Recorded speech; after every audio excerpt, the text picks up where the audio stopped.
Good morning, Commissioners. Judge Hidalgo, Krish Gundu, co-founder, director of Texas Jail Project. I wanted to thank you for the tremendous work this court has done in reducing the jail population by 14%.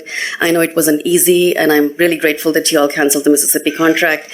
And I know you think that adding the detention officers is going to help you cancel this other contract. I know you want to keep the momentum going, but I really want you to stop for a second and think about it, because there are other ways to balance that equation. I know you want to make the 1:48 ratio, but there are other ways to balance that equation. And let me give you two quick data points.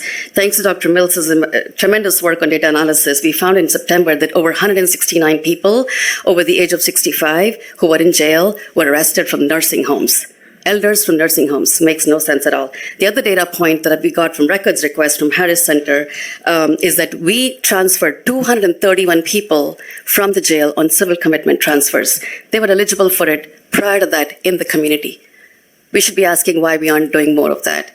So I would urge you to pause for a minute, put this money into community-based mental health care diversion, the youth center, whatever Wayne is asking for, we should be putting money in all that instead of adding more officers, because that is a bottomless pit. Thank you. And I don't know if you're able to stay until we get to that item. Either way, I will have my staff visit with you right now so they can get your I've written it down, but I'll bring it up when we discuss the item if you're not able to stay. I will absolutely stay, because I spent last night reading the legal complaint on Christopher McGregor's death. He passed away last year.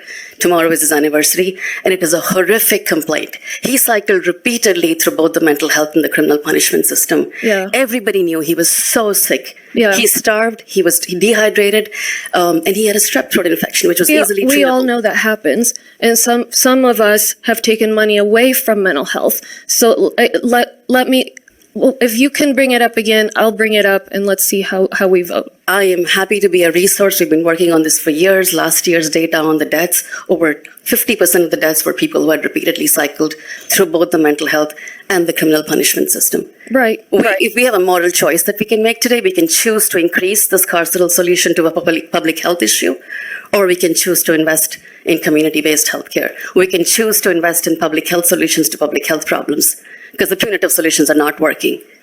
They haven't worked in a very long time. Thank you so much. Thank you, Judge. And I thank you for all the work you've done in reducing the jail population. We really, really appreciate it. Thank you.